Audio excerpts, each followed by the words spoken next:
Good evening. Welcome to the March 19th, 2014 Board of Education meeting. We've been in executive session since 6 p.m. discussing personnel matter. We'll start with the Pledge of Allegiance. I pledge allegiance to the flag of the United States of America and to the republic for which it stands, one nation, under God, indivisible, with liberty and justice for all. I just want to remind everybody, we are being videotaped, so if you do get up and speak, please come up to the microphones and state your name. Also, do we have any participation in government students, PIG students here? A few of you? All right, good.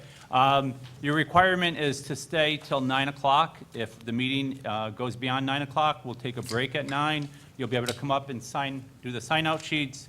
Board members can sign your papers if your teacher requires that. If we get done before 9, you'll be able to leave at that time. We'll start with introductions. Lynn Lenhart. Joanne Cunningham. Diane Stever. Charmaine Widgesinger. Jody Monroe. Tom Douglas. Matt Downey. Michael Cooper. Judy Kehoe. Item number 2, approval of the minutes. The minutes of the March 5th, 2014 regular board meeting. Excuse me. So moved. Someone, a second. That's a first and a second. Any discussion? All in favor? Aye. Any opposed? Any abstentions? That carries. Item number 3, Student Senate report. Hi. Hi, how you doing tonight? Good, how are you? Good, thanks. Hi, my name is Emma Karienberg, and I'm the Vice President of Student Senate. What we've been up to, Mr. Bethlehem was highly successful. We made over $1,000. It was a great event. It went off perfectly. And with that money, we're going to be able to give out scholarships this year, probably more than one. We were thinking about either like 2 $500 ones or maybe one $1,000 one. And so that's in the works where people, fill in applications and get back. And it's really exciting because we weren't able to do that last year with the kind of budget we were working with. So this is really excellent. Soon we're going to have spring dodgeball, which is also a great fundraiser and a great school spirit event. We have to find gym space.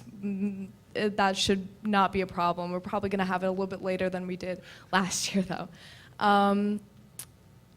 Other than that, the BC Pride is in full swing, too. We already have nominees, and they're going to be rewarded with the gift certificates that we've collected from around the capital region, to reward them for doing good around their school and around the community and for generally being really positive, impactful people in their community. And I think that's basically what we've been up to. Great. Thank you. Who won, Mr. Bethlehem? Liam Kite. He did an excellent ribbon dance, and it was perfect. It was really great. Yeah, he deserved it. Deserved that win. All the boys were fantastic. Great. Congratulations. Congratulations, Liam. Thank you. Next on the agenda is the superintendent's report. Thank you, President Downey. Over the past couple of weeks, we've been very active with our advocacy, especially on March 10th. We went down to the Capitol as a board in a district, and we met with our elected officials. That was prior to our one-house budgets coming out, so you're going to see from us tomorrow an immediate call to contact your legislators because we feel that the one-house budgets do not do enough for public education as they are addressing pre-K, which we're not opposed to, but $500 million to go to New York City, as well as another $240 million to go to charter schools. Again, something we're not opposed to, but when they're only allotting $100 million for public education increase, we feel that that's justly needed for our advocates to get out and weigh in that our GEA must be eliminated. Otherwise, we are facing serious decisions in the next couple of weeks. So anyone that's here tonight, if you could contact not only Senator Breslin, Senator Kachik, and Assemblywoman Fahey, but also the governor's office, Senator Flanagan's office, as well as Assemblywoman Nolan's office, because they have the biggest voice with education as they start to negotiate and come to the end of the budget process for this year. Highly important. On the brighter side, we've had a lot of wonderful things going on in the district for our students. We've had the Legislative Art Show over the past week, which we were very much represented by over, I think, 60 pieces of work throughout our elementary, middle schools, and high school. We've also had the opportunity to have a custodian appreciation day down at Ellesmere, which was very well done and very well received by all, especially the community that came in and supported it. And I've had the opportunity to visit a new program that is happening in Mohannis for the CTE machining and manufacturing technologies. And it's also being partnered with the Waterville Arsenal, which would have some outstanding high-end engineering type positions that we want to try to explore for some of our students here at Bethlehem. And one of the things that I know that's going on, I know Principal Klugman's in the back, is our middle school character program. I know there's been a lot of emails out for that. If you're a parent of the middle schooler, please see the website on this, as we're trying to make sure that character is also part of our everyday education here at Bethlehem Central. In the interest of time, I know we have several attendees here tonight that have performed admirably, having a hard time speaking, admirably throughout the winter season. And I'd like to invite our new athletic director, Mr. Len Keys, up to start some of our student recognition. And if I could have the board president as well as the vice president receive the individuals as we go through. Good evening, ladies and gentlemen, and I want to welcome our, of course, student athletes, our parents, and community members. We had just an outstanding winter season.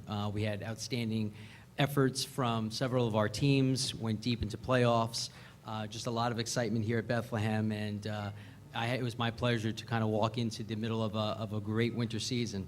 This evening we're going to honor 15 of our student athletes. These are students who performed, just excelled tremendously during sectionals as well as the states. Before that, though, I would like to mention that even more important, Scholar Athlete Team Awards are given out every season by the New York State Public High School Athletic Association. This organization recognizes those varsity athletic programs who excel in the classroom, and in order to qualify for this very, very prestigious designation, teams would have to have a GPA of over 90%. This past winter, 6 of our programs qualified for this designation, so I'd just like to mention them. Our boys ice hockey program, our boys indoor track team, our boys swim team, our girls basketball team, our girls indoor track team, as well as our gymnastics team. And we're going to start a new tradition here at Bethlehem Central, where we're going to make a real nice display of our Scholar Athlete teams, along with the team pictures coming up at the end of the season and through the summer. So it'll be a real nice exclamation point to really being a true student athlete. So have a round of applause for those wonderful athletic programs.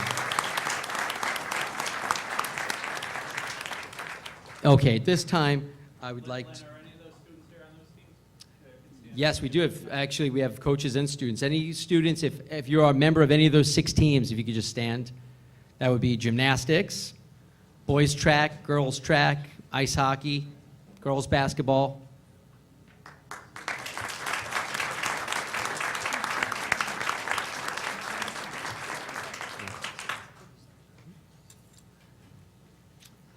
The first team that we are going to honor this evening is our girls track team. And first I'd like to call up our coach, Tom Howley. Coach Howley.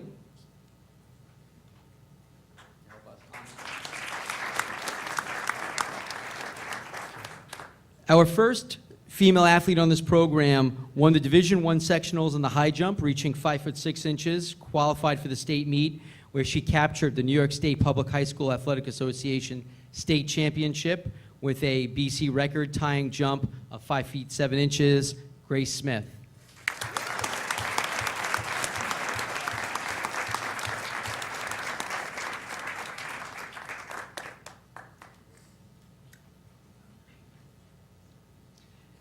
Grace's teammate, Abby Wright, finished 4th in Section 2 state qualifier, which placed her on the intersectional relay team. This team earned medals for their 8th place finish in the federation portion of the meet. Again, Abby Wright.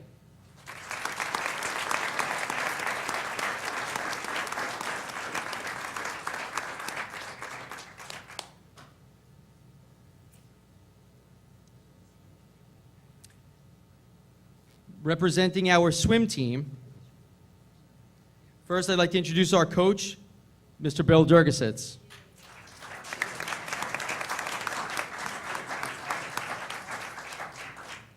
Incredible effort out of our two male swimmers this past winter here. First, I'd like to discuss Gunnar Zemmering, sectional champion in both the 50-yard freestyle, the 100-yard freestyle events. Both were sectional championship record times. Gunnar also received the Outstanding Performer Award selected by the Section 2 coaches and the officials. He placed second in the state championships this year in the 50 and fourth in the 100-yard. His 50-yard time is currently a top 10 score nationally, which qualifies him as an All-American. And I was just informed by Coach Sturgisitz just a few minutes before we started that he will most likely, we'll find out for sure tomorrow, but it looks great, he'll be a Scholar All-American as well. Can't get better than that. Gunnar Zemmering.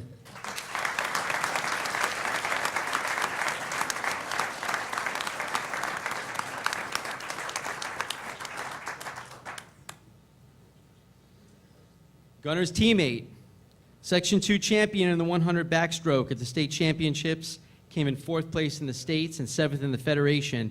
And this is a great statistic. Section 2, all of Section 2 had 4 athletes make the podium. 2 of the 4 were Bethlehem Central swimmers. Alex Tabor.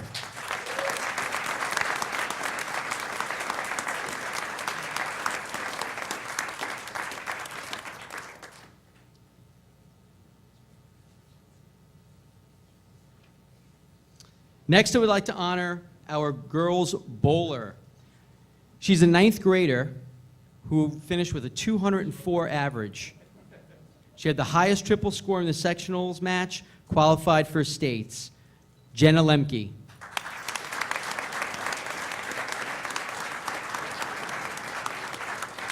And I'd like to mention that Jenna's coached by Mike DeAngelis. Next, we had another tremendous freshman performer representing our gymnastics program.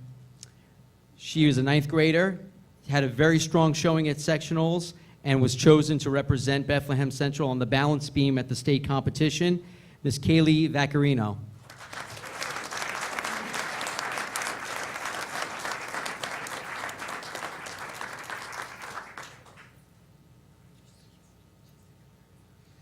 And now for our boys track and field program. We have several performers. First, I'd like to bring up their coach, Sean Schreiner. Coach Schreiner.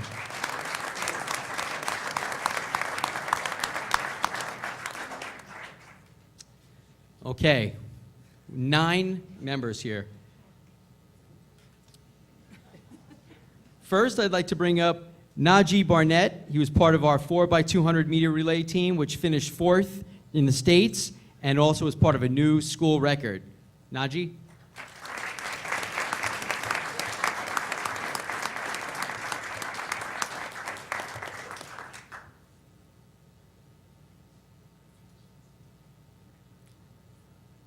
Najee's teammate came in 17th in the state in the 3,200 meter and also had a new school record in the 1760 steeple, Noah Bell.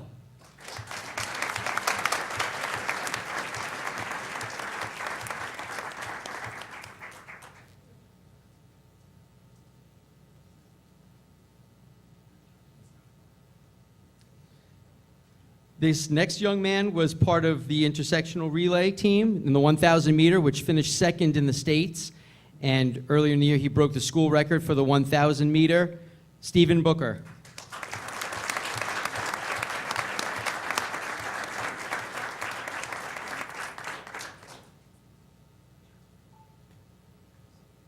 I'd like to introduce the Section 2 champion in the pole vault, Luke Dutcher.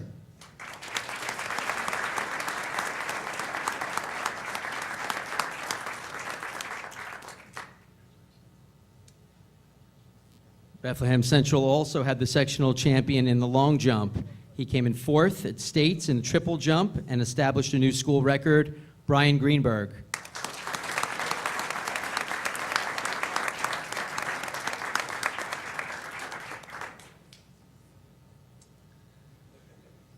Our next runner was a member of the 4x200 meter relay team, Najee's teammate there, which again finished fourth in the state and was part of a new school record, Connor Kimmy.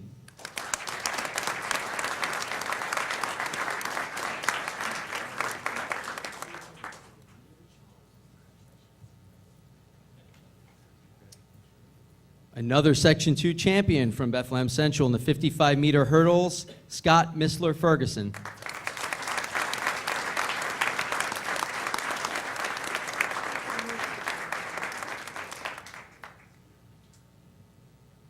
The third member of that 4x200 meter relay team who's in attendance this evening, again, fourth in the States and a school record, Ben Young.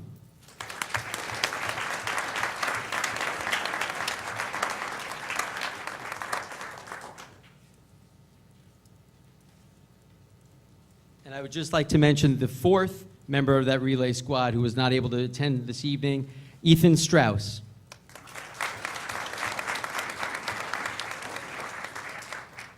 And once again, just a round of applause for our 15 very special student athletes. Thank you.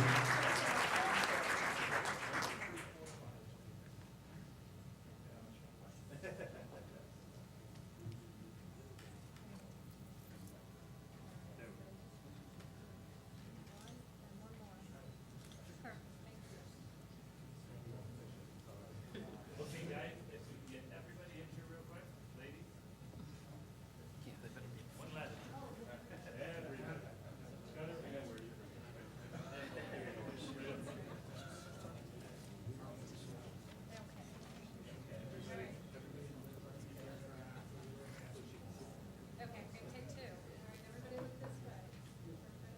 One.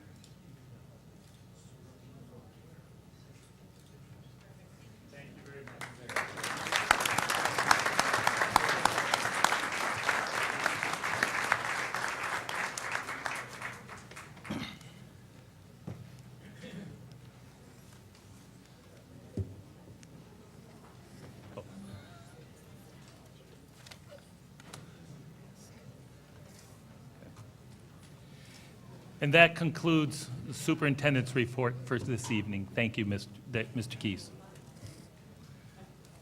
That way I've been short.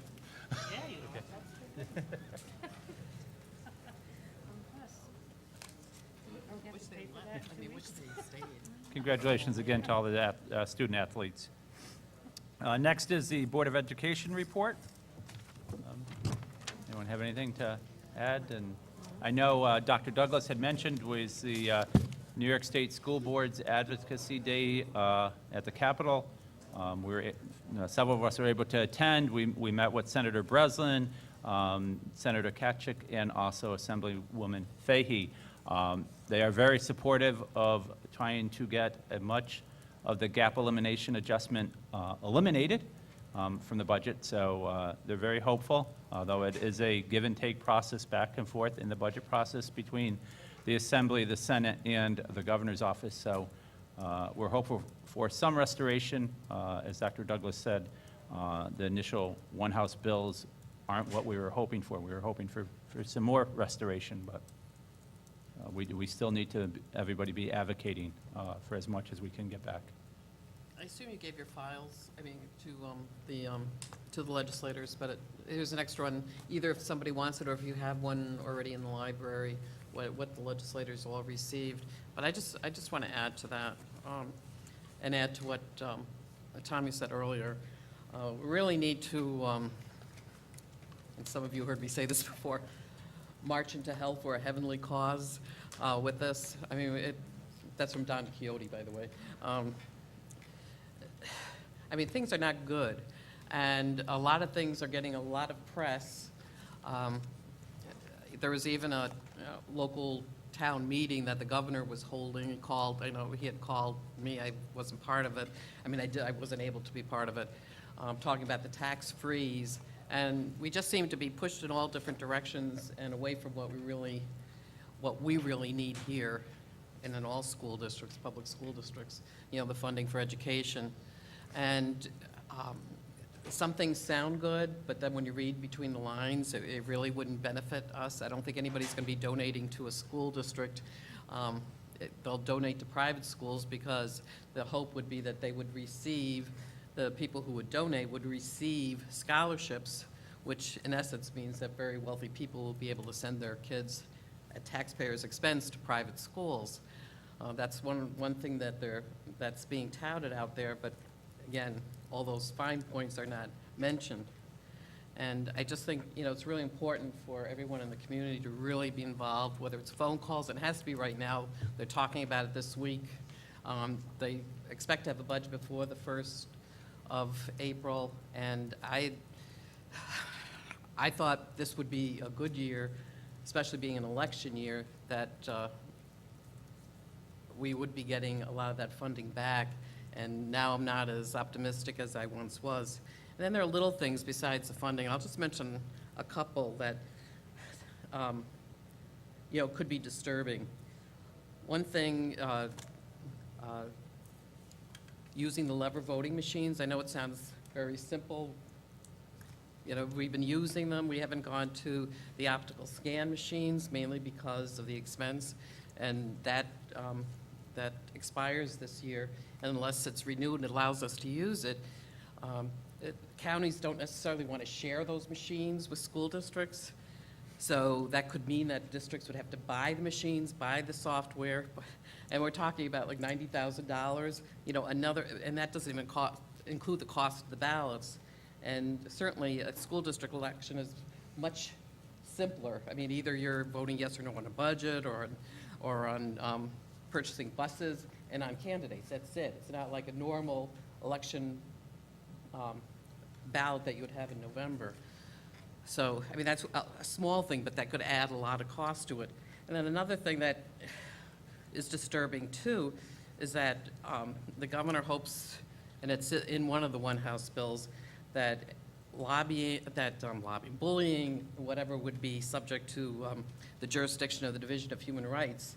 And if that happened, it could end up being another unfunded mandate, plus in the end, it would be very bad for kids, because a lot of times you can use conflict resolution in the school to kind of work with the one who does the bullying and the victim, and then it gets resolved and people hopefully can move forward.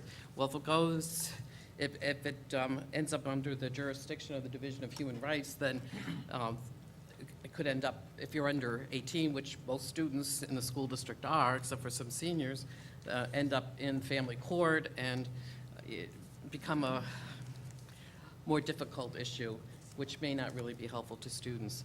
I mean, those are some of the things that are in there that people don't even realize. Moratorium on the recalculation of building aid, that could affect us too. If they change the formula, we'd have to pay more. So it's not just the gap elimination adjustment. There are other issues too, and a lot of that money, I hate to say it, but for the pre-K, universal pre-K, it's going to New York City. It just seems like there's a lot of money being focused in other areas. And in my position, we're supposed to be lobbying for, or advocating for all students.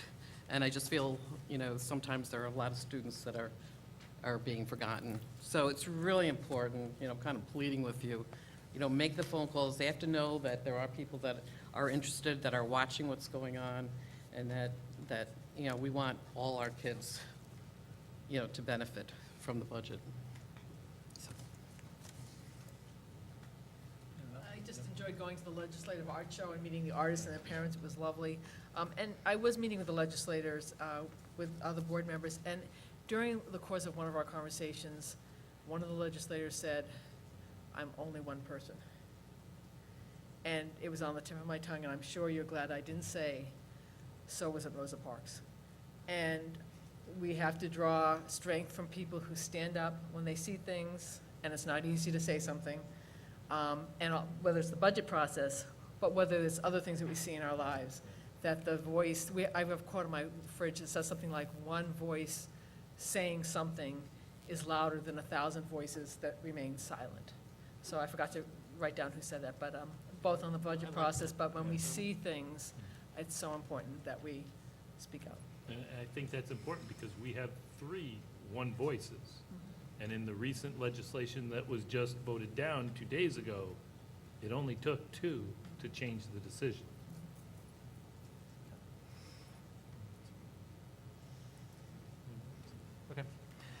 Moving on is next we have our presentations tonight, a presentation of the proposed 2014-15 Operations and Management Budget. Greg Nolte will be doing that.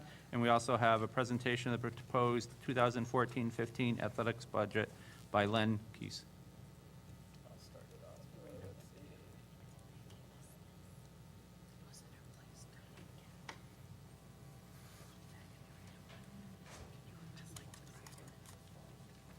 Everyone ready?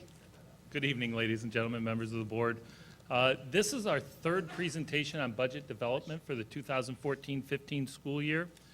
And as we go through tonight's agenda, we're going to cover roughly 5 topics. We're going to do a slight review. We've tried to make them a little shorter than in budget years past because we feel that, you know, we're presenting this information. We have numerous facets, whether it's on the public television, whether it's on our website, so people can also catch up as needed or go back and review what we've covered. Tonight's budget development, we wanted to give sort of a little state aid update just so that you're aware. At first, in February, the governor gave his proposed budget. And in the governor's budget, he proposed no increase to our year-to-year foundation aid or the basic school aid that all public schools rely on from year to year. So therefore, this foundation aid has been frozen for roughly the past 6 years. And we all know that over the past 6 years, all of our costs have gone up. In addition, the governor's proposal, you know, he's at least looking at the GEA, but he proposed focus about $323 million to help bring down the GEA, which currently stands at about $1.45 million. For those that are new, the GEA is a term, gap elimination adjustment. When they're talking about a gap, it's not our gap they're talking about. They're talking about New York State's gap, and they are taking $1.45 billion back from public schools that they are obligated to provide us in state aid to balance their budget. So that's why it's devastating to schools across the state. So 1.45, he's proposing to give back 3.23 million of it. How it's given back, the devil's in the details. We do not know. If they gave it back proportionally the way that they took it from us, that $323 million would be roughly about 1/5 or 20%. So we would hopefully see about a 20% restoration. We have yet to see that, and until we know, we can't speculate on how much that's going to be. So, and then also the governor has touted up to a 1 to 5 year property tax freeze. And of course, the devil's in the details there as well. That requires all municipalities, as well as their school districts, to stay at or below the property tax cap of 2%. But this year it's not 2%, it's 1.46. So that limits the revenue schools can bring in to try to carry their costs from year to year, which are rising much higher than the funds that we would be able to potentially generate from our local base. When you look at the 2 House bills, the Assembly bill has a tendency to favor foundation aid. They've opted for $335 million to be put towards foundation aid. In addition, they've also added another $44 million to gap elimination adjustment on the budget, on the governor's run. So they would bring it from 323 up to 367. So they're leaning more towards the foundation aid. The Senate's budget resolution, there's no increase in foundation aid. In other words, they're keeping it still flat, but they want to target over $219 million to gap elimination to bring that up to about $541 million. That would, if they continued that process over the next 3 years, that would virtually eliminate the gap elimination in 3 years. Again, we haven't seen the details, and we'd love them to put it in law and never change that law. That would at least give us a light at the end of the tunnel. So, but the difference is in the Senate's budget, there's also a new allocation where the governor allotted $100 million for pre-K in New York City. The Senate has bumped that up to $540 million for UPK and after-school programs. All worthy causes, But at this time, students in New York City could be required to go to universal pre-K, but then they may not have a kindergarten to go to because it's not mandated. That's the same across the state. So in a way, we're kind of advocating, put the funds to the programs that are there first. Once you've fully funded them, then start the new programs. Or even target high needs areas for universal pre-K, but use other avenues that have already been proposed by their local taxing agencies. So that's the three positions of state aid right now. Where we end, that's the big question mark. That's really where advocacy comes. We know that we are expecting an on-time budget. So these numbers are going to jumble, and that's going to make or break our budget very quickly in about the next 2 weeks. So please pay attention. In addition, we gave our special education student services presentation last week, 2 weeks ago, in our budget presentation. And unfortunately, after that, we were notified by Capital Region BOCES and advised that there is going to now be a significant increase to program tuition charges. They are working through this difficulty that they have just made all the school districts in the area aware. They're calculating the specific impacts to our program. We're doing that right now. We were officially informed on Friday. We're still trying to find some of the final rates. But what we presented last week had about a $95,000 additional cost for what we thought would be for the next year. We're probably looking probably $100,000 to maybe even $300,000 more pending the review of these costs. So that's going to be a budget hit that we're going to have to deal with, but we wanted to tell the board and we wanted to tell the community as soon as possible. So with that, we're also trying to look at evaluating other alternatives that we may have in the district. I know Ms. Johnson and her staff, as well as some of the other surrounding school districts, are going to be collaborating and seeing on some new ideas that we may be able to create going forward. As you look at the budget development as of 2/26, we started with a baseline budget of $93,435,000. We estimate our revenue about $88,593,000. And right off the bat, that gives us a potential year-to-year gap, budget to budget, of $4.842 million.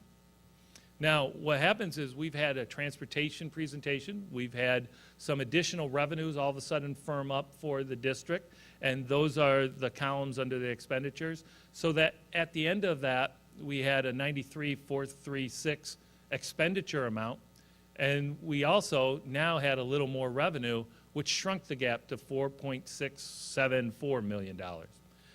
Down below, you see the possible revenues that we have as tools.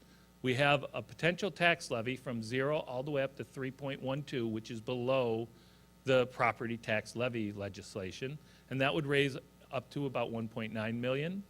We have the potential of state aid, we thought at the beginning, between 0 and full restoration of up to 3.4 million.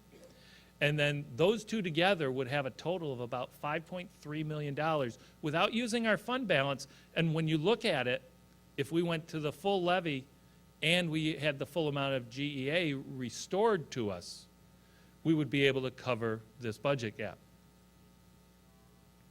After our 3.5, we also had our special education service presentation, as well as our technology presentation. And we've proposed a couple reductions, one in social work, and then also some potential savings on a retirement that would help our expenditure side. But we also had an increase that we knew of at that time of about $95,000. That number is going to change.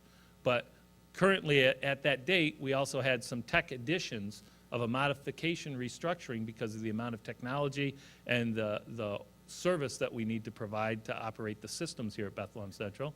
And then we're also trying to address the 3-year plan that we're trying to do, $200,000 each year to address the state's online testing requirement that we were going to have to meet originally for coming in September. Now it's been postponed for a year. However, we have to prepare. We don't know if they're going to postpone it another year. So right now, that is an addition that we'd have to prepare for.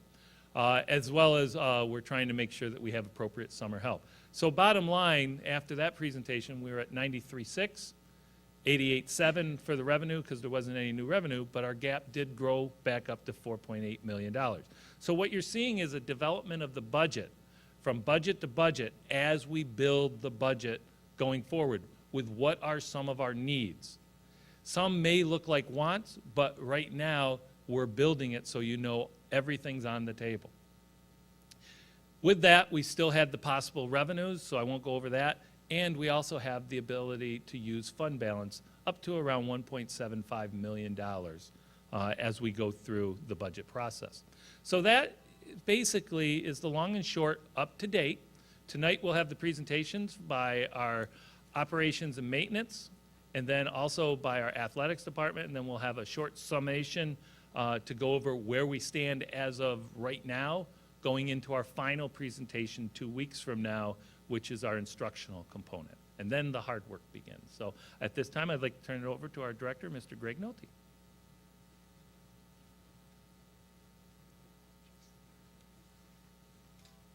Good evening.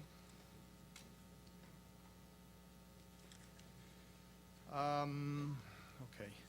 Rumor has it that if my presentation goes a little long, that Nick's going to start playing some background music, so I will try to keep it as short as possible.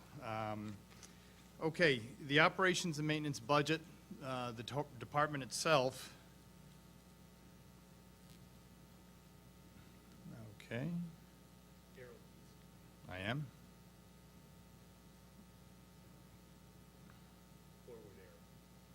Yeah, hold on.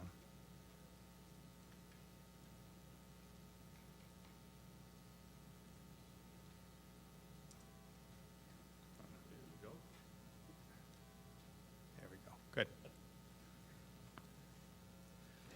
Okay.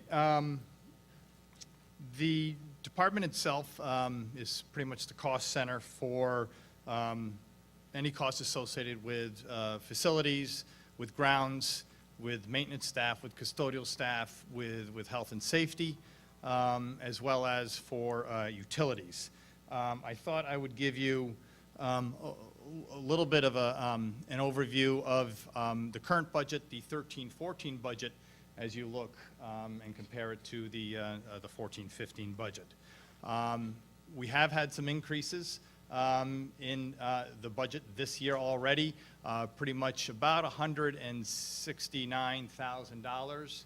A lot of that, or all of it, was pretty much carry forwards from accelerated or special projects that the board approved at the end of June 2013. That included everything from some advanced vehicle purchases. One was a snowplow vehicle and some custodial equipment. It also included some projects such as Slingerlands. We replaced some old carpeting with some VCT. We did some abatement work at the records room. We also had some custodial purchases of some smaller equipment, and that's why you see a little bit of an increase there. We did have, this year already, I've had to transfer some monies. I'll talk a lot about utilities, but actually transferred out of utilities because we're doing well this year into contracted services and projects because of some costs that we have been incurring this year. One was the emergency repair of the high school pool, the columns that we did in there. We had a large hot water heater that failed for the pool. That was about $19,000. It was a very large project for us. We also, with the snow, actually I had to transfer some monies into my snow account for our removal operations. And then as well, there was a transfer due to some increased vehicle repair work that we had to get done. So, you know, for the most part, the budget, this was increased for the accelerated purchases. You do see an increase here, and that was contractual due to the recent BCUEA contract from a salary standpoint. Okay, so with my 14-15 budget. I'll detail a little bit later a lot of these, but you'll see the increase, a contractual increase for salaries for next year. You'll see, and it's the big story of, at least of my presentation, is utilities. I'm actually reducing my utility budget about $250,000 down to about $1,053,000. Contracted services and projects, I've actually earmarked about $100,000 worth of projects out of that, which I'll detail in a little bit. I did have an increase with some supply accounts, primarily my grounds athletic supplies, due to the upcoming bond work that we're going to have to support, as well as some carpentry and plumbing increases just with anticipated costs there. So, any questions as far as that goes? Okay. Decreasing the utility costs that much for next year. I am glad you asked. Okay. This actually, this is our big story, and this is actually a great chart that provides us a lot of information, and we actually looked at this quite a bit. So you have, these are actual expenses that we incurred over the past 3 years. And what's real nice is you see this downward trend, okay? And utility costs are basically gas, natural gas for the district, electric, all the communications, water for the district as well, and a small amount of propane that we use in our chemistry rooms and other lab rooms. One thing that was interesting is that you have this downward trend, and it actually is expenses and usage. So the district is conserving both gas and electric, okay? When you look at the difference between the 11-12 and the 12-13 year, this is rather significant, okay? So what happened during this period of time? This actually was the first year of our OCM BOCES contract, and this is a consortium that the district is part of. It's about 500 townships and school districts, and we pool all of our demand, our gas and our electric together, and they bid it out for us. And basically in the first year, I saw a 57% drop in my gas price and a 41% reduction in my electric costs. Okay, and this is just for the commodity. This isn't the transmission and distribution that National Grid charges us. So this was significant here. We also, during this period of time, National Grid eliminated a certain service charge to us that netted us about $140,000 of savings. And it was a fee that they stopped charging the districts for some of that transmission and distribution. So that also was another reason for this very large increase, or I'm sorry, a decrease. So when you look at this year's budget and the next year's budget, like I said, we have about a $250,000 reduction here. We are basically looking into a crystal ball. We are conservatively reducing year to year to year. All right, there's a lot of unknowns, the weather being one of them. And actually surprising, this year we are doing well, even though we've had very cold Januaries and end of February. My electrical costs are down, however, my gas is slightly up. So overall, I know that was probably a question that we plan on coming within budget. Actually probably well within budget this year. So we have a great firm grasp on our utilities, and I see this trend going down more and more in the years. I noticed that between 12 and 13 and 13, 14, it went back up. Was that because of the increase in gas price, but what else contributed to that? Well, this is budget, okay? Okay, so you and- don't know what you used yet. And again, we are budgeting conservatively. I don't want to reduce it. I don't ever want to come back to you to say that we are $100,000 short. So as we continue with this trend, you'll see this is, I don't expect to spend this much, okay, based upon what we've looked at already. We are right in line. If anything, our electrical usage from July to now is less month to month to month. We have great charts. Actually, OCM BOCES created some new charts and have some new software that we can see a lot of the data over the past 3 years, and they're real nice charts. So again, in the way OCM BOCES work, we actually pay them more because they don't want to run short, and then we get a reconciliation check that actually comes in the following year.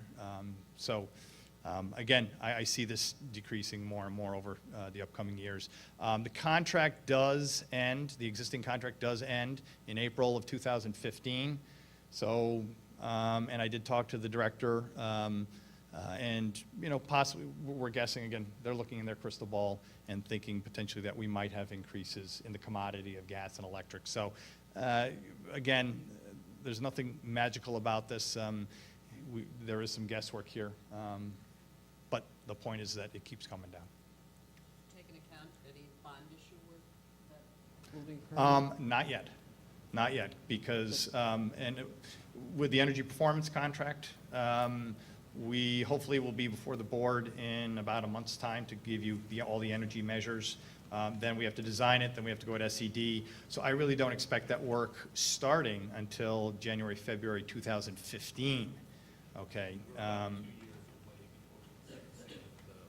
EBC start to kick in. So with that work even starting, we won't reap the benefits probably until the 15-16 year. So we haven't included all of the energy that we expect to save. No, I guess I was thinking about work even on the fields and stuff during the summer. Any work that was being done during the summer in the schools would be using more power than. Yeah, nothing that's going to make any significance. We did accommodate for additional water with the new fields going in, but nothing that would make anything of any substance. Thank you.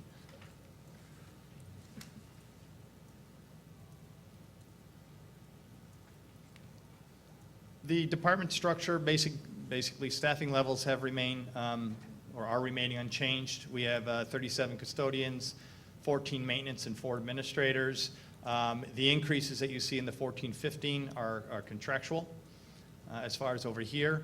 As far as the line item that's as substitutes, I'd like to expand that to also include summer help and night bonus.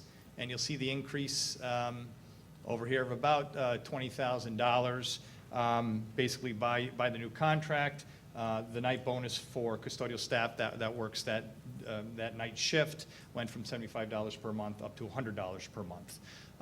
The other and the larger part of the increase is we'd like to hire 6 summer help to basically help us during the 2 months of summertime with all of the work that we have to do to prep for all of the bond work that we anticipate doing this summer.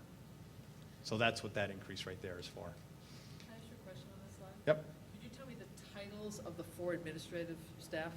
The titles, Director of Facilities, Superintendent of Buildings and Grounds, Assistant Superintendent of Buildings and Grounds, and Senior Account Clerk.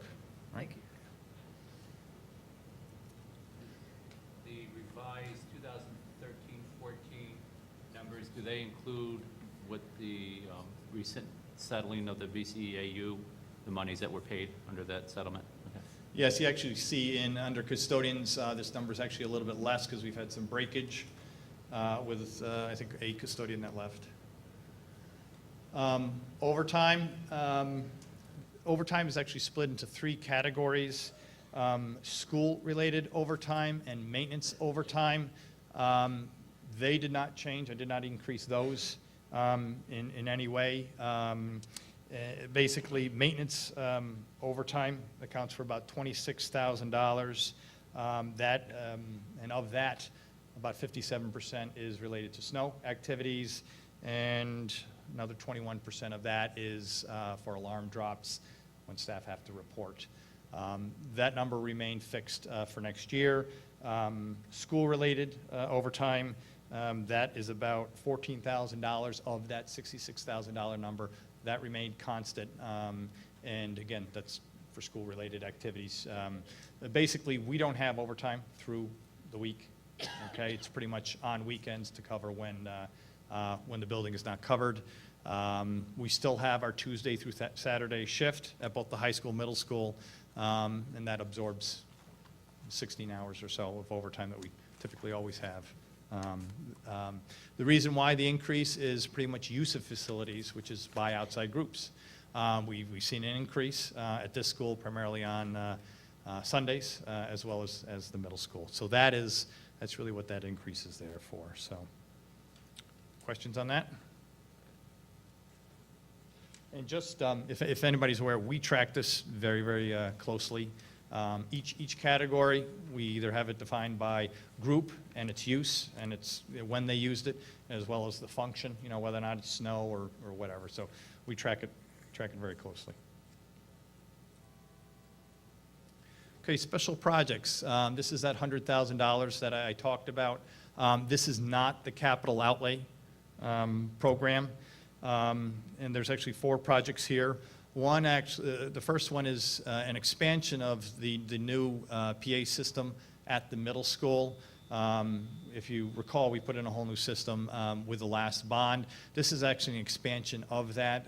The principals did an evaluation of what could be heard, and especially during certain types of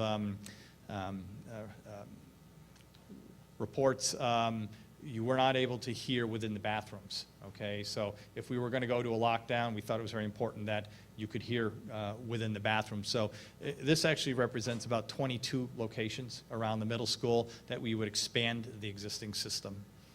In Gym B, we don't presently have a sound system, or the one that is there, I think it's the original one, and it's really never worked. I believe that we bring in one that we use outside. So Sal D'Angelo has worked on a concept. Again, I think that concept may change depending upon what we do with the EPC and if we're going to remove the ceiling in that gym as well. So that's what that $40,000 estimate is for. Parking lot maintenance, this is a lot of crack sealing. Basically, this is a process that you try to seal the cracks before you lose integrity of your parking lots. It just helps preserve and maintain those. The last project is some upgrades and renovations to the Ellesmere main office. Part of that is updates. The other one is more customer student service. Right now, I know 2 of the assistants are behind a glassed door, so we'd like to bring it out and I guess make that a lot more user-friendly. Greg, can I just ask, where did these come from? Because when we were doing the bond issue, there was a list, and we couldn't do all the projects on that bond? Yep. And so, I mean, weren't there a priority? Yeah, Or wasn't there a priority list of projects that if funding was available, Sure. we needed to do? We still have all those projects, and a lot of those, if you remember, the ones that we didn't take were more aesthetic, replacing carpeting, painting, and that type of stuff. These were not on it. I mean, these are all building level type needs. These are needs that I see. We actually, initially I had some painting in here, but with all the work that we're doing in the schools, with all the abatement work, we don't really have an ability to do any painting of any classrooms this summertime. So that's, it's thought that these projects were probably more important than the remaining ones on that bond list. Thank you. Okay, capital outlay. This is actually not funded by the O&M budget. It's another part of the district's budget. This is, I guess, a program through SED that allows us to complete small projects through the general fund, max of $100,000. If the board recalls, we actually started this program last year, so this is the exact same level. Within the district's budget, I know Judy has included $68,000 that we anticipate getting aid for next year with the completion of the current project. And basically that current project is what I'll call the first phase of the high school pool interior work. our architects and our engineers identified about $500,000 worth of items that they would suggest for the interior of the pool. We selected the replacement of the structural supports, health and safety related. We didn't want the pool falling down in any way, so we prioritize that. What we're recommending for Phase 2 work, we are recommending that the 14-15 capital outlay continue in the pool area. We would actually be working on ceiling and soffit improvements, as well as replacement of some rescue and some pool access equipment. As a side note, I just mentioned the energy performance contract, which we are finalizing. There are 2 pool projects included within that, one being improving the lighting within the actually within both pools, as well as a brand-new dehumidification and ventilation system. That as well is included, or we'll start work shortly. As another side note, we actually had a meeting yesterday and regarding the entire bond project. We did talk to SED. We are 4th in line for review. Granted, they are 5 weeks behind their original schedule that they initially indicated to us, but we're hoping to get comments back from SED by later next week, at which point we will respond and hopefully get out to bid immediately and be before the board end of May, beginning of June, with contract recommendation awards. So we are still good for summer construction. Yeah, yesterday I personally called Carl Thurneau, who is the person you have to go to if there's any delay issues, because we feel it's starting to get to the point that they're potentially jeopardizing our funding and our entire project if we miss the summer. He assured all of us yesterday that being complete by April 20th should not be a problem, that if I do not hear something within the next week and a half, to return the call so that he can make sure that it certainly gets there. So we're gearing up for that eventual approval and then bringing bids back to the board as soon as possible. Any questions?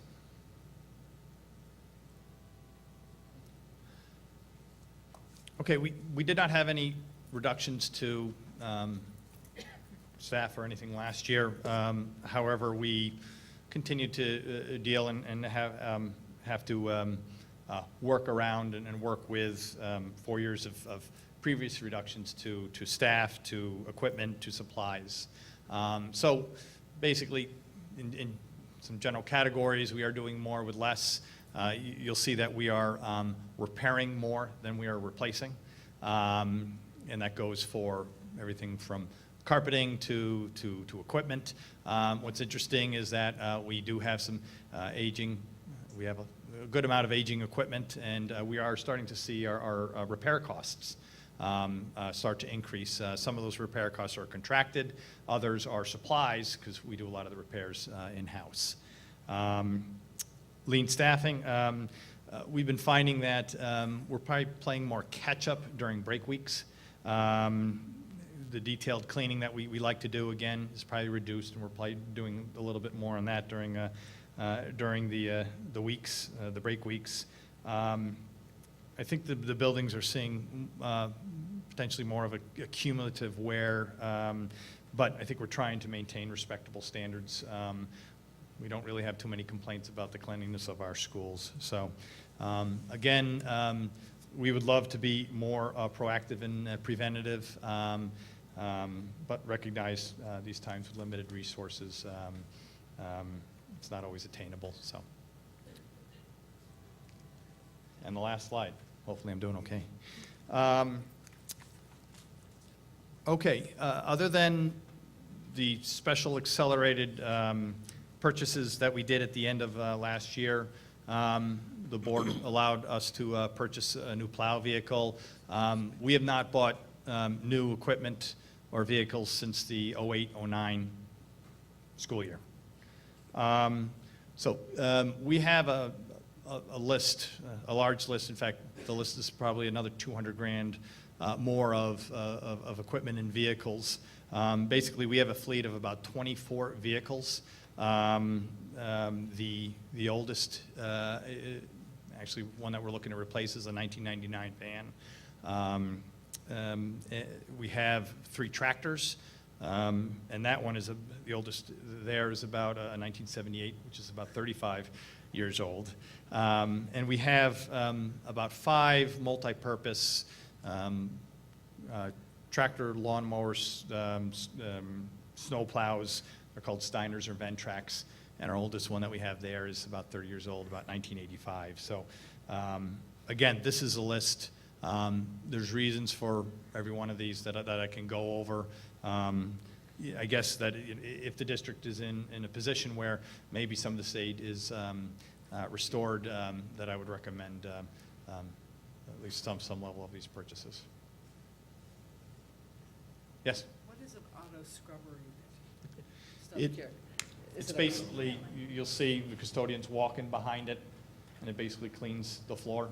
Oh, okay. Thank you. We have some that are rideable, which we increase production. Raise those. I wasn't sure if Yes, auto just meant say- car or auto meant automatic, so Yeah. it was a. Thank you. Yes? If you go back to the slide where you talk about, yeah, that slide, are there any issues out there with either facilities or equipment or just whatever's under your purview that are sort of looming pool type of projects, that if we don't tend to them, I was just struck by the aging equipment. You know, the pool and the issues that we had there were unexpected and, you know, were not budgeted. We had to deal with that, we did, it was the right thing to do, but I'm just wondering, are there other kind of looming issues that are not part of the bond projects or not part of planned projects that, you know, are kind of keeping you up at night a little bit that we should be thinking about? I consider the last bond a maintenance bond. There's a lot that's going to be repaired, upgraded. In addition to that, the EPC is going to be taking care of a lot of issues, some concerns. The F-wing boiler plant here. That's one I'm, you know, concerned about. The dehumidification systems, the pool. We've had horrible, I mean, the money that we shell out just to get them fixed. And so from a bond standpoint, I'm real happy with the projects that Right, are and coming. some of those are a couple years away, Yeah. so. I think what's going to happen is that, you know, we're going to do all of this work, $20 million worth of work, and then it's going to, the architect leaves, the engineers leaves, and then it's going to be up to me to make sure that we maintain and preserve this investment. So how do we do that? So, and that's why you see some of these grounds equipment. You know, we're going to have a lot of new fields.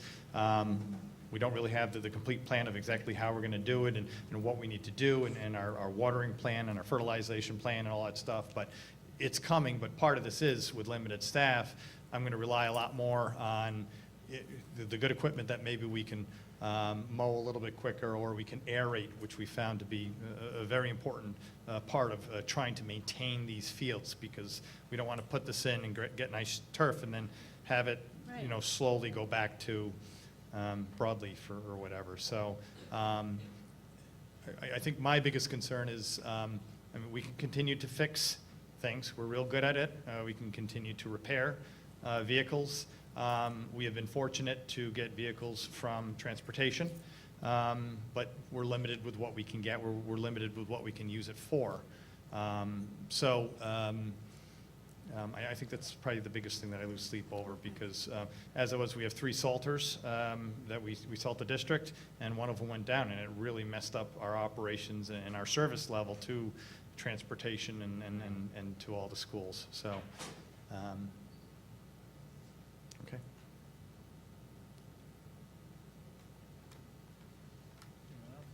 That it?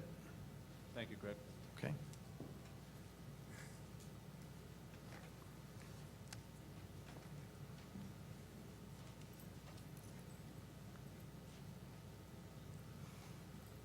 Good evening again, everyone. Happy to present our athletic department budget for the 14-15 school year. Before we get into the numbers, I just wanted to take a couple minutes just to discuss the philosophy of each sport level. And this philosophy is one that is really produced by the New York State Public High School Athletic Association and adopted by the various sections across the state, including Section 2, of which we are, of course, a member of. So there you see 4 levels: modified, freshman and JV, and varsity. The modified level, really think of it as your beginning level. That is your introduction to becoming a student athlete. It's your introduction to interscholastic athletics. It's students in grades 7 and 8 only. It's really the first exposure, as I mentioned, to interscholastic athletics. Students can only perform in this level if they're in those grades up until the age of 16. And really the focus for coaches at this level is developing fundamental skills, taking into consideration the social and the psychological needs of middle schoolers, and making sure that they each develop an appreciation for the sport and interest, and they all do play in contests. The freshman and junior varsity levels are really an intermediate piece. Here we're seeing and identifying student athletes who have the potential to one day become varsity participants if they continue to develop their skills. Typically, freshmen and sophomores, there is absolutely an additional level of commitment here, more sacrifice, 6 days a week, oftentimes performing in clinics, and just a higher level of intensity. Here at this level, equal playing time is never guaranteed. And finally, the varsity is our advanced. It's the culminating activity, the culminating piece of interscholastic athletics, typically upperclassmen. You do have selectively classified athletes, which I'll get back to just in a moment. Playing time is never guaranteed. Oftentimes, individuals are spoken to by their coaches and should be spoken to by their coaches at the beginning of the season as to what their anticipated role is within the team. And the final outcome, victory, is part of the goal set. It's part of being part of a varsity program. Selectively classified athletes can appear both at the freshman and JV level as well as the varsity level. It's when middle school age students, 7th and 8th graders, are given permission basically by the coaching staff. They are asked to perform a series of athletic skills components, 6 tests, in which they need to pass all 6. And then they have the opportunity to try out. They get a 3-day tryout with that high school level team and then can make that. So sometimes you may see 7th or 8th graders on a JV or a varsity or a freshman. Okay, so here before us we see our athletics budget. And I want to just make a mention, and I'll get into a little bit more detail. This is not the total operating costs of an athletic budget. These are just the costs that are tracked through our athletic codes. So I'll get into a little bit more detail afterwards, but just to kind of keep that in the back of your head. What you see there is coaches and chaperones, and those are the stipends, the coaching salaries. And you see our revised 13-14 versus what's budgeted for next year, and you see a slight increase. That's because our booster club has donated into our salary code for our coaches for track and field assistants. So that's why you would see that. That has not yet obviously been accepted for the next school year yet. So that's why there's a little difference there. You see our revised budget for this year with equipment, $14,155 versus what we're asking for this upcoming year for $5,000. Well, at the start of the 13-14 school year, that item was also $5,000, and as a result of safety and just the need for certain items that we would not be able to perform that sport was needed to be transferred from other codes into that. And those examples of that would be our cheerleading mats. The cheerleading mats that were used were starting to become a safety concern. Money was transferred into the equipment code to purchase those. We had a volleyball system for Gym B, which we very much needed for our various volleyball teams, both boys and girls, and of course physical education as well uses it, and that was part of that, as well as 1/4 of the windscreens that were put onto the tennis courts. Again, all large ticket items, and that's what made up that $9,100 and change difference.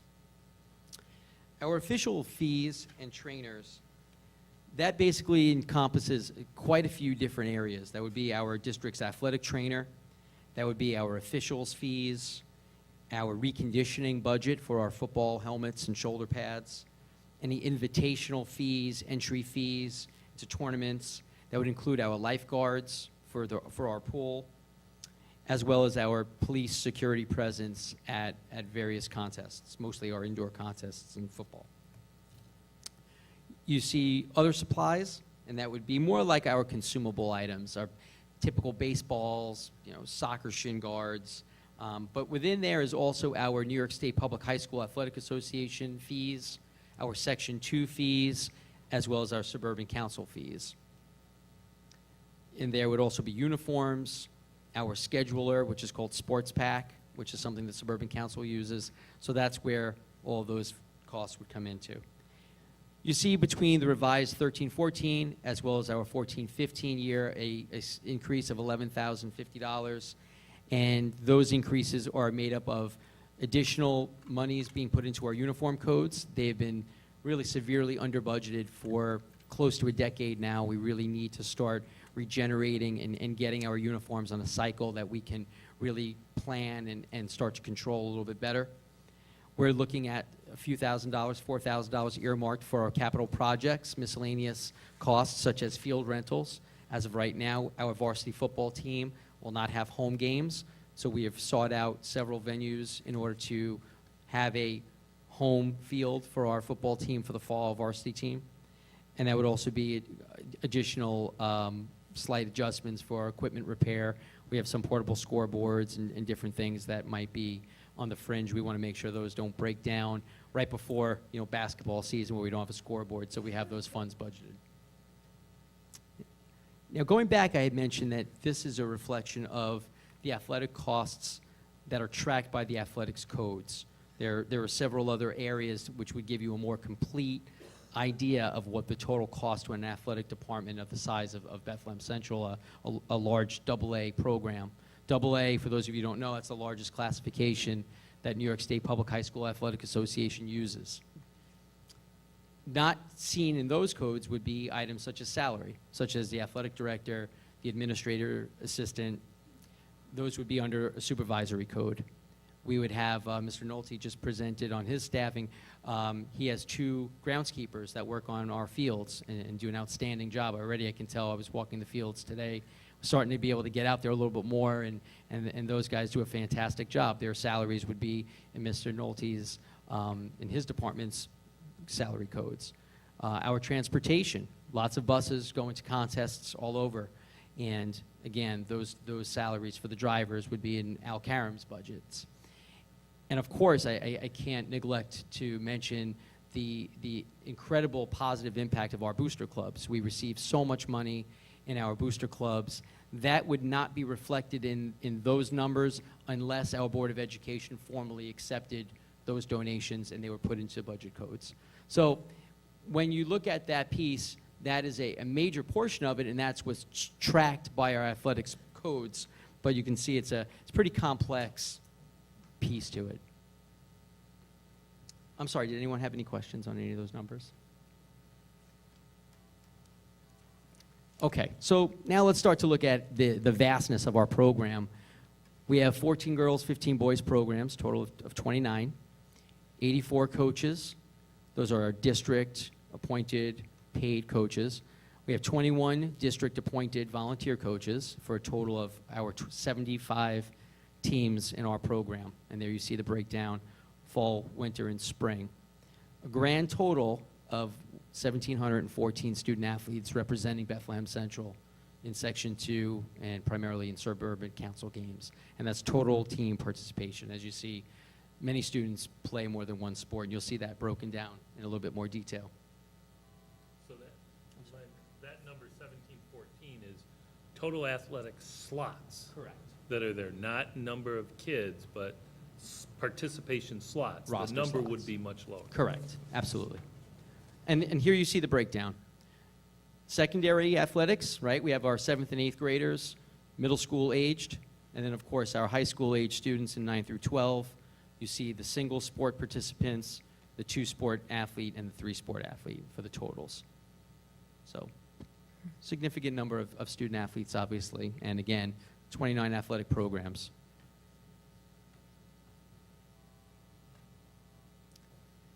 And this just kind of breaks it down for us a little bit further amongst those 75 programs. As mentioned, we have 29 varsity teams, 23 JV teams, our 11 freshman teams, which is down one from last year as boys lacrosse has gone by the wayside. 12 modified teams for the total of 75 teams. It's interesting to mention here at this point that modified teams, and this question has come up in several groups, President's Council, I believe, and I believe in our one of our booster club meetings. Ninth graders cannot participate in modified athletics. Modified athletics are only for 7th and 8th graders.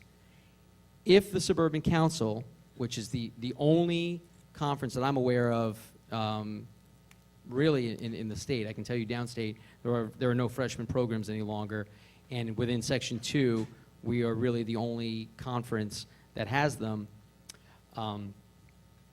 There are no 9th graders. If we all decide in the Suburban Council to move to a modified, what they call modified A, totally different classification, then 7th, 8th, and 9th graders can participate. But currently, and after speaking to my colleagues in the Suburban Council extensively, there doesn't seem to be any change in that. So again, modified athletes are only 7th and 8th graders.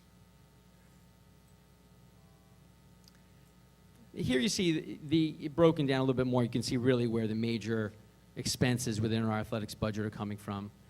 Of course, 62% for our stipends, the 28% of professional services, and that'll be broken down a little bit further for you. The next slide coming up. And of course, equipment, pretty small in relation to the total budget. And our consumables, those other supplies, which includes officials' fees and sectional fees and council fees and all those items.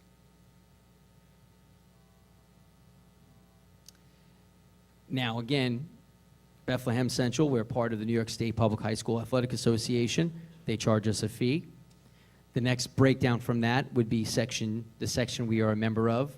New York State has 11 sections. We are in Section 2, the Capital Region. Within that, we are a member of the Suburban Council, which of course has dues. And all of these dues are to run championships, invitationals, tournaments, professional development, development for our administrative assistants, our sports pack, which is on there, which is the computer software program, which has saved a tremendous amount of money to the school districts in the Suburban Council with the efficiency of schedules. The vast majority of conferences in Section 2 are not using that. And to my knowledge, just the Suburban Council and the Colonial are the only two that are using it. And it has saved our schools a tremendous amount of money over the last 2 to 3 years since it's really been initiated. With each of the upgrades, it's making our offices run much more cohesively within the council and much more efficiently. How are the fees based? Are they based on the size of the district? Correct. The size of the budget, the size? The New York State Numbers. fees and the Section 2 fees are both based exactly on student enrollment, as well as the number of varsity teams, JV teams. Each team has a price tag associated with it, just as a fee.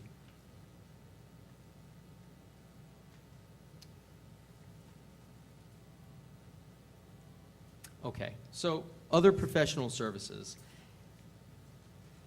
And you'll see it's a pretty big piece. The first part there is our officials' fees. Our officials, our umpires from our 3 seasons at all the various levels. Followed by our district athletic trainer services. Our ice rental fees, and you see the $20,000 price tag there that's reimbursed. That is paid for by our hockey booster club in its entirety. Our golf team's greens fees, also covered by our golf boosters. Our entry fees, those are all tournament fees, invitational fees, anytime any of our programs, wrestling, track and field, cheerleading, any of those items would be covered through those entry fees. There you see our lifeguard fees for our swimming and diving competitions. That is the full year's police coverage for basketball, football, and of course football equipment reconditioning. It is a mandate that our football helmets are sent out each year. There's something called NOCSI approval. NOCSI is what the National Federation of High School Athletics requires that our football helmets have that certification on each year, our shoulder pads and our football helmets. Of course, in this day and age, with all the attention on concussions and concussion management, all the more important. Okay, impacts to the program. Len, question for you. Are some of those entry fees, though, also reimbursed by the boosters? There are several of those. A good portion of them are reimbursed by boosters. Usually the non-required, a lot of the non-conference or additional track and field invitationals in particular would be a great example. Sorry, did anybody have any other questions on these?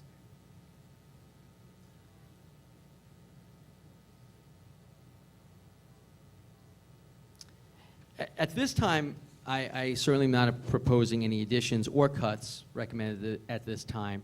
And if any of our additional aid would be coming our way, there are several items that I would like to see restored to our athletic codes. And those would be our ice rental fees, for our greens fees, to fully fund our gymnastics program. Currently, we're funding 50% of it, as well as our bowling lane usage fees. And for many years, our coach, who also owns the lanes, has been extremely generous in providing that free of charge. And times are difficult for school district finance, and just like his business, and every year we're fortunate that we have him there. So those items would be items that I would like to see restored to our budget codes. They're required for our teams to play. Sorry. If we're in a position to consider cuts as we move forward in the budget process here, the first place I would look at is looking at moving from the 4 levels that we talked about earlier, the modified, freshman, JV, and varsity, and reducing that to the 3 levels. As an educator and a longtime athletic administrator, I have to give you my opinion that a modified level is imperative in a fully run, strong athletic program, because while our youth groups and community groups are so helpful and are really our feeder groups and do so much to prepare our students for athletics, there is a difference between learning how to become a student athlete in your school, prioritizing your work, representing your school district, versus the athletic component, which is, again, vital and such an important part of our athletic program. But a 7 through 12 grade, 7 through 12 presence is really imperative to a school district. So, any other questions? Glenn, I just wanted to make a comment about the items for additional funding. And I want to thank you for doing the presentation. I know you just started, and it seems like you've really gotten a handle on the program and are thinking forward. I'd just like to encourage the board to strongly consider the funding for the programs where the funding was cut, I think 5 or 6 years ago. I will focus on the hockey program only because I was a hockey parent and I was president of the booster board when the cuts were made. And it's a lot of money for a small group of parents to have to raise year in, year out. And when you consider, I'm not sure if it was 5 or 6 years ago that the cut was made, but that's between $100,000 and $120,000 that this program has raised during this time. So any kind of relief we can give to all of these programs so that they don't have to spend all their time trying to raise money, I'm sure would be very appreciated by the parents and the athletes. And so I would just like to encourage the board to strongly consider that, especially if we get additional state funds. Just another comment on, that was terrific. And I also am pretty impressed. You've been here, what, a month, and you're already knee-deep in pretty much everything athletic. So really appreciate the good work you're doing all around. But a couple of things that kind of struck me. One is, I totally agree with Mike's comments about putting some money back in, and those are 4 areas that I think make sense. I mean, in my mind, if we have a sport that we are supporting as a district, but we're not paying for their greens fees or their ice rental, which is sort of their basic operating cost, it kind of just doesn't make sense to me. But I also think on the hockey side, I mean, I appreciate the $100,000 figure over 5 years, but it's really more than that. This year, the hockey boosters raised about $40,000 to cover much more than the ice rental, which is half of the cost, but things like uniforms. I mean, that's $5,000 that were paid for by the hockey boosters. And, you know, the same, obviously, I know from gymnastics from a firsthand standpoint. I don't know, I know the booster clubs do an amazing job and raise a lot of money that offset a lot of kind of incidentals. But I also wonder, you know, how much of that operating cost, things like uniforms seem to me pretty basic to running the sport. And I wonder how much of that, I know that you referenced that earlier, that uniforms are covered in one of those items, but I wonder, you know, is that every sport, or are there kind of? The uniform code has been really severely under budgeted for years. And while I only asked for a $5,000 increase, I'm just trying to be fiscally responsible. I mean, we honestly could probably use more along the lines of $40,000.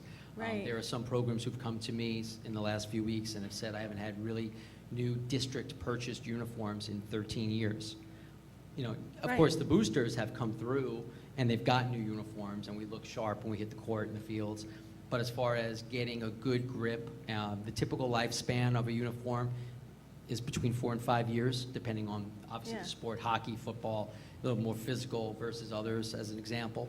But we want to, really my goal is to get each of our programs on a spreadsheet with a revolving cycle so we can really see where our needs are. But yeah, it's extremely under. Yeah, that kind of struck me that, you know, it seems to me from talking to a lot of the Booster Club representatives that a lot of those teams' uniforms are being funded by the boosters, and, you know, I'm not sure that's the right position to take as a school district, that, you know, we don't figure out how to fund that. The other comment I have, and that was on the number of students. I was pretty impressed by that data. I think that's a lot of kids that are engaged in sports and a lot of kids that are playing one sport. And one of the things I really, really worry about, though, when you do eliminate a level, you are going to cut off some of those kids from participating, and if they drop out, they're not going to come back if they're, you know, if they're an athlete that is playing, because there are multiple levels, and we go down to 3, and they're playing one sport, and they don't make the JV team as a freshman, well, they're not going to reappear as an athlete later, you know, later in their high school career. So I just want us to be really thoughtful about thinking through that, because once they're gone, they're gone. They're not coming back. And, you know, I've seen kids that I know of where they've sort of dropped off the sports landscape, and, you know, they have a lot of free time on their hand, and that's not necessarily a good thing. I think student athletes, you know, have a lot of time that they're spending that, you know, is time that they're doing very productive things. They're learning lots of other skills like leadership, like time management, you know, lots of confidence building, lots of other things. So once they drop off, it's very hard to get them back. So I would just caution us. I know you didn't recommend that, but I just would want to be on the record saying, you know, we should be very thoughtful when we think about those things. I'm going to wait till you do the last slide before I talk about us accepting any addition from any department that even is presented at this point. Because I see they're all recommendations, but I want to make a comment about additions to anything at this point.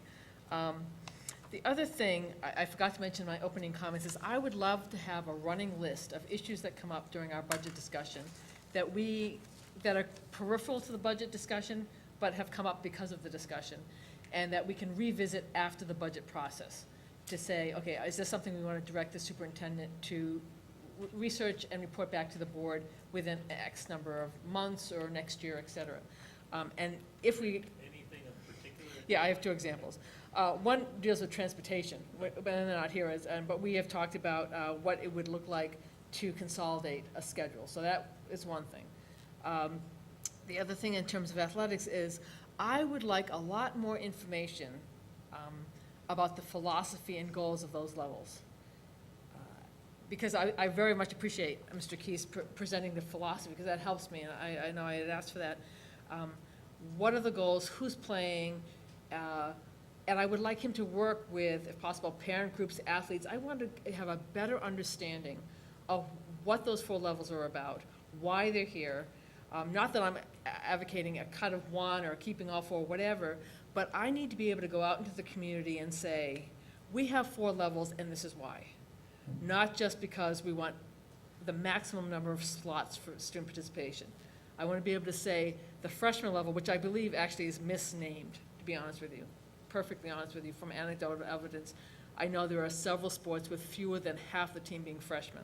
So I would be interested in you revisiting that. Is that misnamed? And should we call it something else? And if we call it something else, what are the implications for that? Is that junior JV? And does that cause us to think differently about that level? I agree with the importance of modified. So I would like you to work for several months and report back to the board about the philosophy and goals of all those levels. So I can better understand that and can better represent it to the community when they say, in these tight times, whether it's athletics or O&M or whatever, why do we have this? And I want to be able to have a more fuller answer than I have right now. And I appreciate those comments. That's something for the board to discuss, and if the board feels that Sure. they want that research as a combined board, Sure. we'll be happy to do Sure. it. I know we will be bringing back to the board the specific student-by-student cost of athletics that we started a couple of years ago. We're just finishing up with Len only having a couple months, and Melissa trying to adjust to all the snow and the ice right now, as well as a breakdown by each level, the grade level of students per team, sort of like a roster analysis. They are working on that, so we'll provide that as soon as we can, if not in this week's update to the board as well. Sure, sure. But I like the idea of running lists, because I know Yeah. Kate was talking about grading last time, so let's just, whatever comes up as a result of the budget discussion, if we keep a list of those topics, we can revisit them and say, okay, do we want to talk about this further? Do we need additional information, et cetera? Anything else? Yeah, For Len? I'd like to add about, we go back to that list. I would love to see everything fully funded, but we need to be careful because that isn't the only list that isn't funded.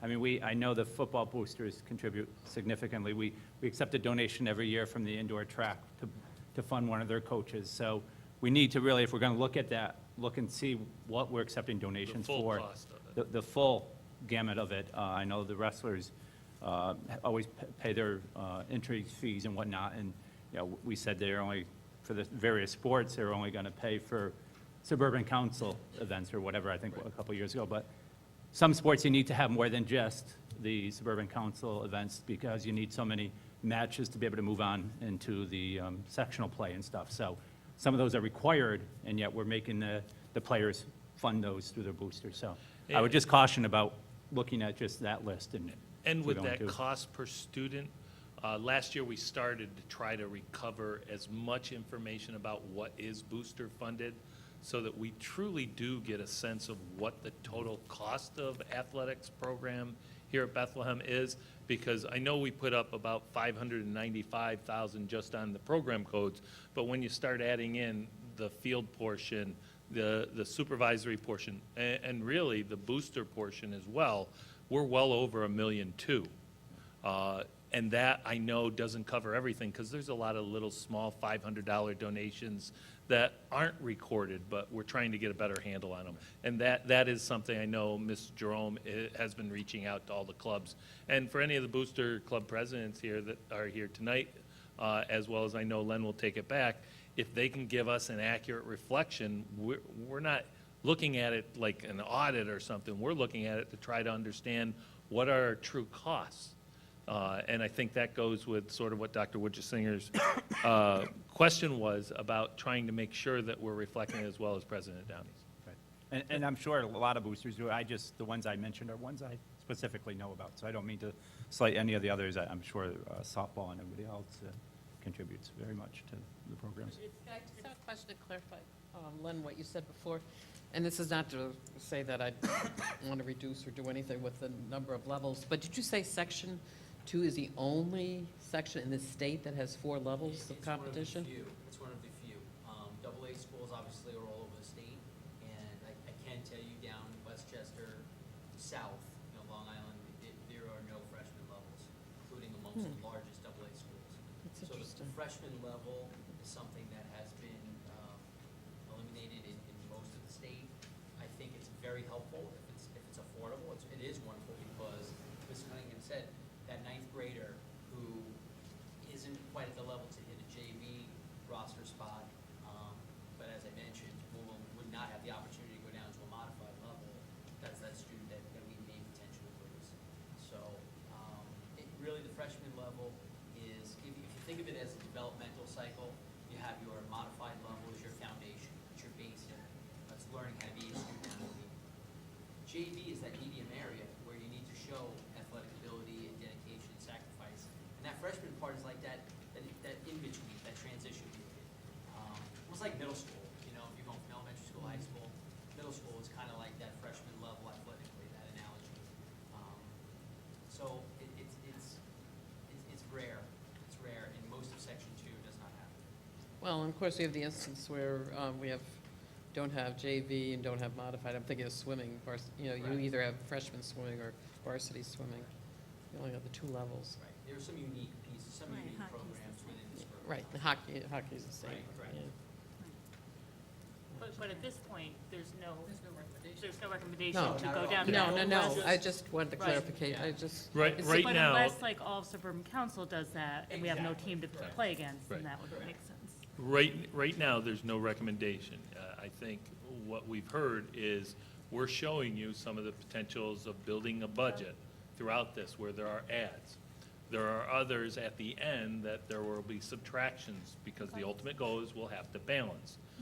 But that doesn't preclude that we may have to come back to different areas because remember, our most important and most critical area is in 2 weeks, our instruction program. And we know there's potentially several reductions there that we will have to identify to try to balance this budget, but yet we may not have to identify them if we had the support from the state. It all comes down to who's paying at this point. It's all coming out of our pockets one way or another, but whether it's coming from the whole state or just from the community of Bethlehem Central.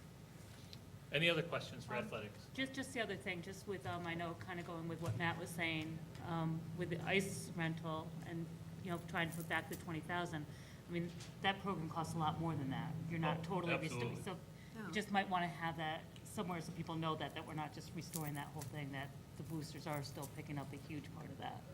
It's half Well, I the think that cost. comes with the more of No. an itemized cost. No, and I know that, but it just, If I could just say one piece to it, those particular items, the reason why those were chosen is, if you think about it, that's almost like the equivalent of basketball. yeah, no, I know. Baseball diamonds, Right. So without those items, we couldn't, play. No, and I totally agree with it, but I just, you're I didn't want people to think that they're No, just totally restoring it, the boosters aren't helping out at all with these programs, because they still are. Yeah. Well, to wrap up our budget development as of, tonight, 3/19, we started at 93,602 with the O&M equipment request, would bring that up to 93,777. There's been no changes in our revenues at this point, so we're at 88,700, which brings our gap at this point, without making any reductions, without using any tools, the gap between the two is roughly about $5 million. Now, it does show that we're going in the wrong direction. That is not necessarily a negative. But we're looking at the whole picture, and we've got 3 slices of a 4-slice pie at this point. So please be aware. One of the things that I wanted to point out, however, is remember at the very beginning, we said possible revenues. The possible revenues of a tax levy between 0 up to 3.12, or the maximum where we're under the tax cap levy is still 1.95. However, in our analysis of the one-house budget bills, along with the governor's proposal, we were at 0 to 3.4 million. We only think if those are the numbers, we're probably now between 0 and $1 million in restoration of aid. Honestly, I think it's going to be on the very low end, but we want to be as optimistic as possible. Hypothetically, if we had the absolute max on both of those, we're only talking about a revenue source before we deal with the gap of 2.9 million. Now, it's basic math. A $5 million gap, if we keep everything that we've talked about, and we reduce everything that we've talked about so far, and our ability for revenue, we're still talking a gap of almost $2.1 million. Now, remember, we still have our undesignated fund balance and reserves that we can use. We haven't identified that. So that, I want people to understand, that helps close the gap. But we need to be cognizant of that as we go forward, because next week, I mean, in 2 weeks, board meetings sort of tend to run weekly, it seems, about this time, but we need to really pay attention to it, because once our instructional piece is put together, we'll see, as well as an update of our special education piece, we'll probably see this gap grow a little, because there are some instructional adds that we really feel we need.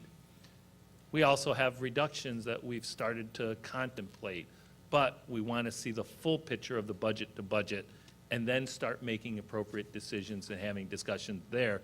That's why April, I think it's April 8th, is one of the most important nights, because that's going to be one of the main discussion nights for the Board of Education, as well as the administration, to also hopefully present some of our tools.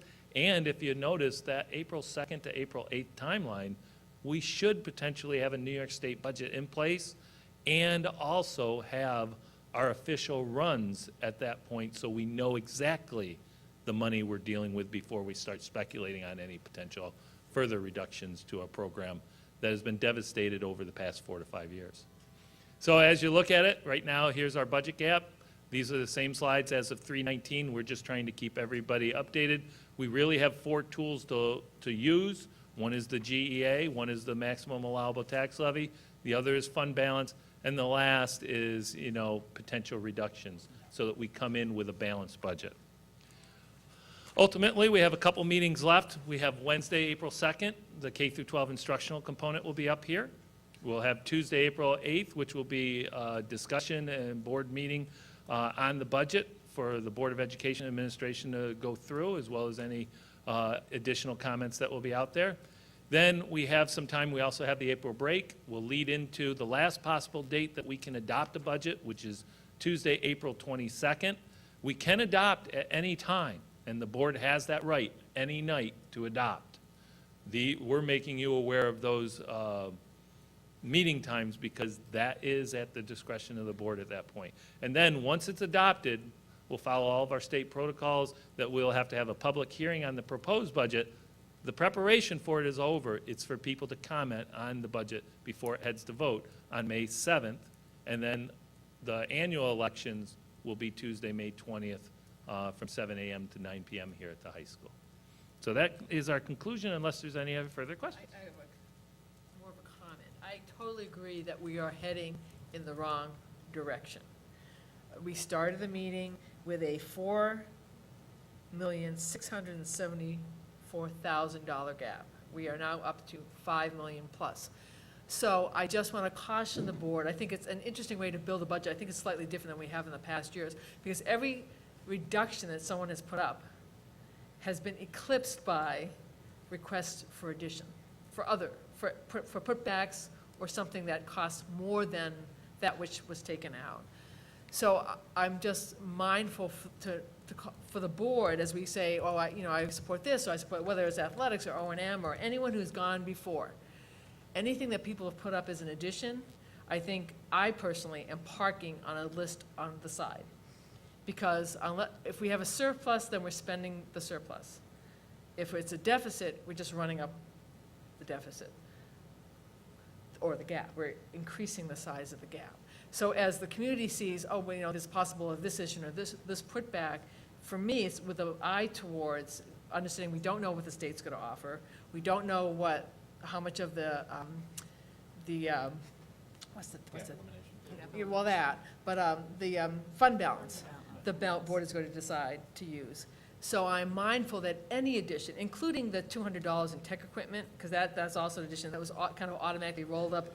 Today, when I was preparing my last scan of the notes, I thought, even that for me is parked, because I know it's something we probably need. We do need. But what I would look for, and again, I'm only one board member, is for anything that's an addition, as we move forward in the process and we get more information about the state, and the board starts having this discussion about use of fund balance, is all those additions, I'm going to be looking for you and your team to either prioritize, so that when we know the closer to the final numbers and the closer to the final gap that we're trying to close, we know your priorities on what people have asked us to add into something that we're already running at a deficit. Or if you don't want to prioritize it, or you say, well, we absolutely need this, and there's still a gap, then something has to come out that has already been put in.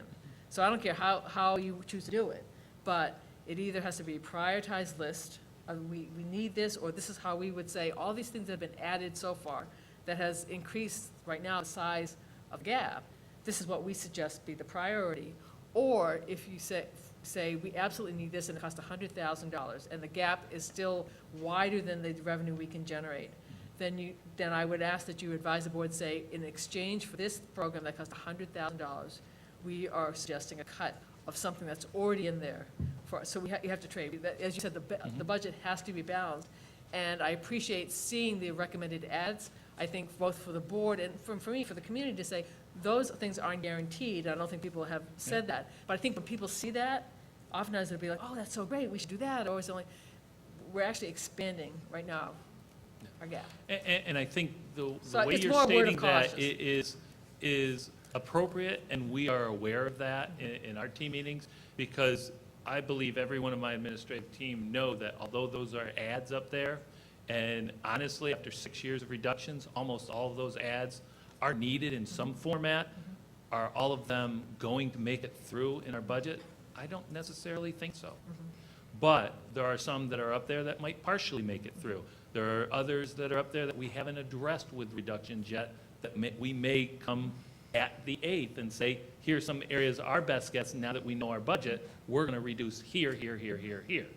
And then once we have that, that then goes to what are some of the ads. In other words, there's items up there that we can't put up there yet because we're not finalized with our budget and our resources yet. Once we do, on the 8th especially, we'll come out and say, these are things that definitely should be reduced, and why.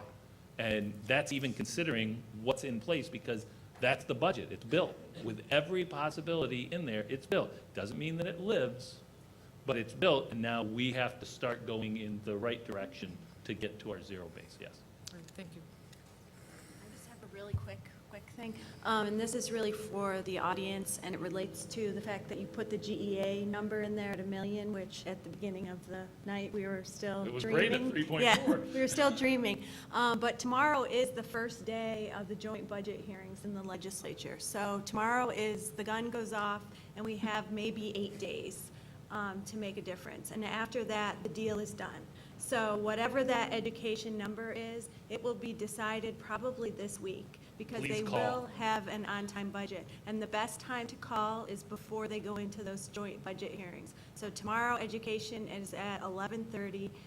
Call all of the representatives that we've already talked to, and then call them back the next day, and call them every single day this week, because it's going to be that tight, and I'll tell you, the squeaky wheel does get listened to. And the more people, and I would say to the students, your voices have a unique resonance, I think, and the more that you can get students out there to actually place calls, you don't have to be an expert. People who answer the phone are ready to talk to any kind of person who answers the phone.